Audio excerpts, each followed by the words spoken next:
Hey guys, welcome back. मैं हूं अंकित सरल। दोस्तों, पिछले ट्यूटोरियल में हमने क्यू टेबल विजेट को यूआई डिज़ाइनर से क्रिएट करना, उसमें रोज़, कॉलम्स और आइटम्स को ऐड करना और साथ ही में उसकी सभी प्रॉपर्टीज़ को समझा था। आज 24th क्विक ट्यूटोरियल में हम जो टेबल विजेट हमने डिज़ाइनर फॉर्म से क्रिएट किया था, उसे हम कोड से हूबहू क्रिएट करेंगे और उसकी प्रॉपर्टी को किस तरीके से इनेबल करना है, ये समझेंगे। तो इस ट्यूटोरियल से पहले आप पिछले ट्यूटोरियल को एक बार देख लें, जिससे कि आपको ये ट्यूटोरियल ढंग से समझ में आ जाए। मैंने पिछले ट्यूटोरियल का लिंक डिस्क्रिप्शन बॉक्स में दे दिया है। तो चलिए शुरू करते हैं।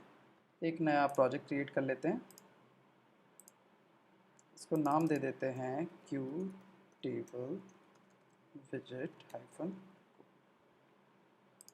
Continue main window dot CPP में हम कुछ हेडर्स इंक्लूड कर लेते हैं।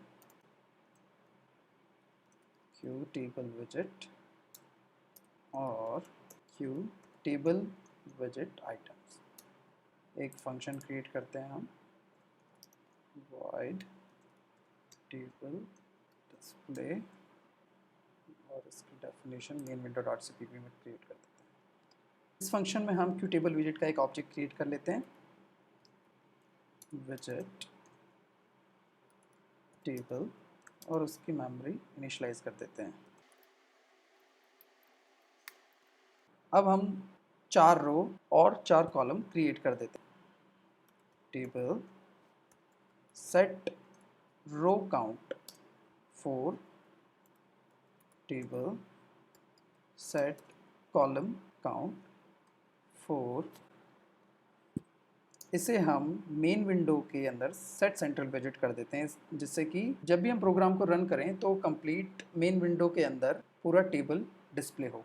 दिस सेट सेंट्रल विजेट टेबल, इस फंक्शन को हम कंस्ट्रक्टर में कॉल कर लेते हैं। देखिए दोस्तों, हमने जो 4 कॉलम्स और रो के काउंट दिए थे वो यहाँ पर क्रिएट हो गए हैं। नेक्स्ट हम हॉरिजॉन्टल हेडर लेबल्स को नेम देंगे। तो एक स्ट्रिंग लिस्ट ले लेते हैं, h labels। सबसे पहले column name surname, third column age, fourth है एड्रेस। इस स्ट्रिंग लिस्ट को हम टेबल के अंदर सेट कर देते हैं। Set horizontal header labels h labels. Run कर देखते हैं, जो कॉलम्स को नाम दिए थे वो यहाँ पे डिस्प्ले हो गए। नेक्स्ट हम सेल्स के अंदर डेटा को इंसर्ट करवाएंगे। एक फॉर लूप क्रिएट करते हैं रोज के लिए।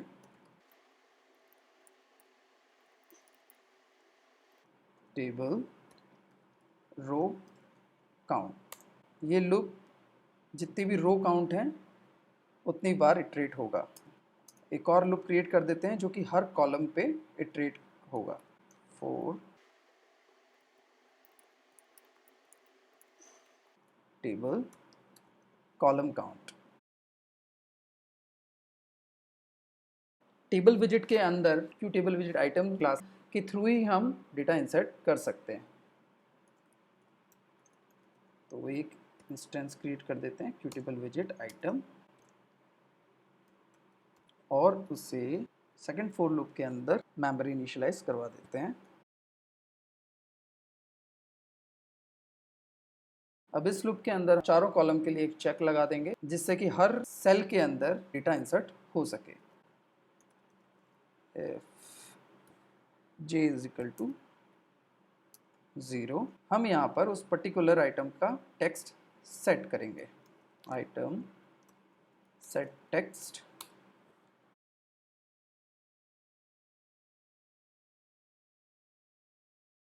Next cell if j is equal to 1, item set text,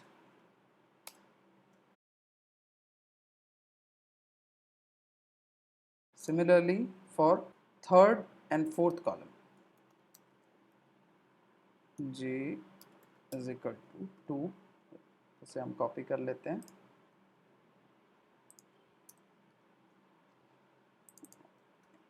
as, fourth column address. Next हमें टेबल विजिट के अंदर इस आइटम को सेट करना पड़ेगा। टेबल सेट आइटम, इसमें हमें रो, कॉलम और पर्टिकुलर आइटम जो हमें इंसर्ट करनी है वो देना है। तो आइटम एक बार रन कर देखते हैं इस प्रोग्राम को। ये देखिए हमने यहाँ पे चारों कॉलम की जो एंट्रीज इंसर्ट करी थी, नेम, सरनेम, एज और एड्रेस, डिस्प्ले हो गई है। अब नेक्स्ट हम इसमें स्टाइल शीट सेट करते हैं। टेबल सेट स्टाइल शीट, मैंने ऑलरेडी स्टाइल शीट को कॉपी कर रखा है, हम इसे कॉपी कर लेंगे।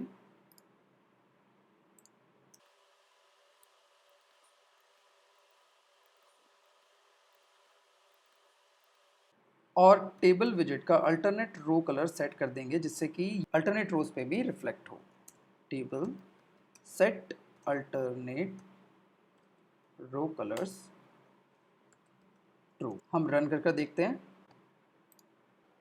ये देखिए मैंने जो स्टाइल शीट सेट करी थी वो यहाँ पे डिस्प्ले हो गई है। नेक्स्ट हम सेल आइटम्स की प्रॉपर्टीज को सेट करते हैं।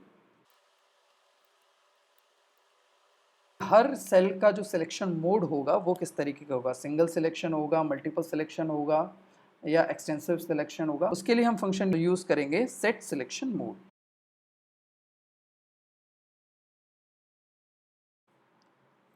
क्यू एब्स्ट्रैक्ट आइटम व्यू, यहाँ पे ऑप्शंस दिए हुए हैं, सिंगल सिलेक्शन है, मल्टीपल सिलेक्शन है, एक्सटेंडेड सिलेक्शन होगा इसमें। इसी तरीके से आप यहाँ पे मल्टीपल जो भी सिलेक्शन है उसे सेट कर सकते हैं। अभी हम फिलहाल सिंगल सिलेक्शन रखते हैं। नेक्स्ट है सिलेक्शन बिहेवियर, कि रो सिलेक्ट हो, कॉलम सिलेक्ट हो या फिर सेल सिलेक्ट हो। तो उसके लिए हम टेबल विजिट set selection behaviour function use करते हैं। Q abstract item view, select row हम कर देते हैं। अभी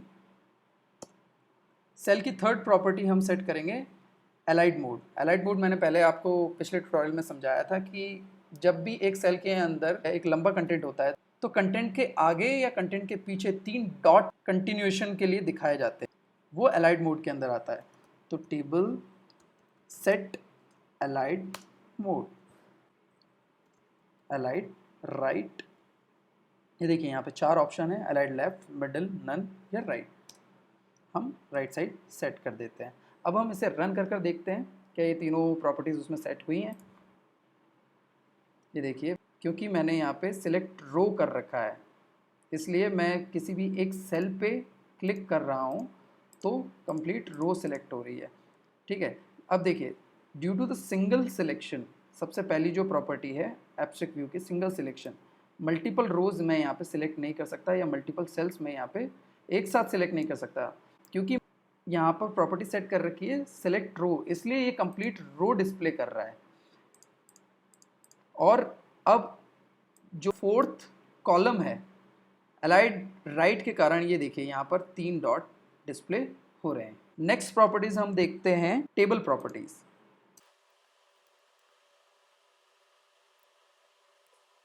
टेबल प्रॉपर्टीज के अंदर सबसे पहली प्रॉपर्टी हम यूज करेंगे कि हमें ग्रिड डिस्प्ले करवानी है या नहीं करवानी, तो उसके लिए फंक्शन है set show grid.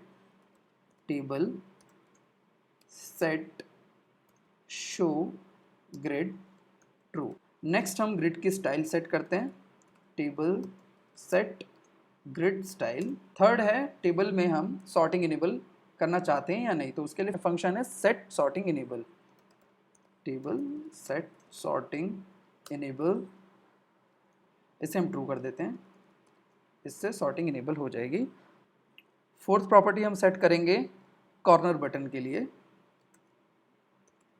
Table set corner button enable true. एक बार रन कर देखते हैं कि ये चारों प्रॉपर्टीज सेट हो गई हैं या नहीं। सबसे पहले है शो ग्रिड, मैंने यहाँ पे ट्रू करा है इसलिए ये देखिए ये ग्रिड डिस्प्ले हो रही है। नेक्स्ट है सेट ग्रिड स्टाइल, यहाँ पर ये डॉट लाइन में ग्रिड दिख रही है। थर्ड है सॉर्टिंग, हमने इनेबल किया है, तो ये देखिए चाहे वो अल्फ़ाबेटिक हो या न्यूमेरिकल अपने आप सॉर्ट हो रहा है। फोर्थ है सेट कॉर्नर बटन इनेबल, ये कॉर्नर बटन पे क्लिक करने पे यहाँ पर ये सारा कंटेंट जो भी जितने भी सेल्स हैं वो सिलेक्ट होने चाहिए, वो सिलेक्ट नहीं हो रहे। वो क्यों सिलेक्ट नहीं हो रहे? क्योंकि हमने यहाँ पर सिंगल सिलेक्शन कर रखा है। हम इसे एक्सटेंसिव सिलेक्शन कर देंगे या मल्टीपल सिलेक्शन कर देंगे तो कंप्लीट कंटेंट सिलेक्ट हो जाएगा। तो हम इसे चेंज कर देते हैं एक्सटेंसिव सिलेक्शन पे और रन कर देखते हैं। ये देखिए जितना भी कंटेंट था वो सारा सिलेक्ट हो गया है। नेक्स्ट है हेडर प्रॉपर्टीज़। हेडर प्रॉपर्टीज़ के अंदर हॉरिजॉन्टल और वर्टिकल हेडर से रिलेटेड सारी प्रॉपर्टीज़ आती हैं। तो उसके लिए पहले हमें एक हेडर इंक्लूड करना पड़ेगा, Q header view. First property हम यूज़ करते हैं table horizontal header set visible true. अगर हम यहाँ पे फॉल्स कर देंगे तो हॉरिजॉन्टल हेडर हाइड हो जाएगा। दूसरी property horizontal header set default selection size, हम इसे 150 कर देते हैं। थर्ड प्रॉपर्टी हम यूज़ करेंगे horizontal header set stretch last section true. First property horizontal header को विजिबल करने के लिए हमने यूज़ करी है। दूसरा है उसका डिफ़ॉल्ट सिलेक्शन साइज़, मतलब कि हर कॉलम का जब भी एप्लीकेशन अप होगी तो डिफ़ॉल्ट साइज़ कितना रहेगा वो। थर्ड है जो लास्ट कॉलम है हमें उसे स्ट्रेच करना है या नहीं करना है। तो एक बार रन करके समझते हैं। ये देखिए हॉरिजॉन्टल हेडर विजिबल है क्योंकि हमने यहाँ पे ट्रू कर रखा है। दूसरा, इससे पहले जब मैंने एप्लीकेशन अप करी थी वो 100 आ रहा था, अब क्योंकि मैंने यहाँ पे 150 दिया है तो इसका साइज़ ये इंक्रीज़ हो गया है। थर्ड, हमने जो लास्ट कॉलम है ये देखिए एप्लीकेशन जितनी बड़ी होगी या फिर वो टेबल का साइज़ जितना होगा उतना ही ये लास्ट कॉलम स्ट्रेच होगा। तो दोस्तों आज के लिए इतना ही। आज के ट्यूटोरियल में अगर आपको कोई क्वेरीज़ हैं या कोई इश्यूज़ हैं तो प्लीज़ कमेंट सेक्शन में लिखिए, मैं उन्हें ज़रूर रिप्लाई करूँगा। Thanks for watching.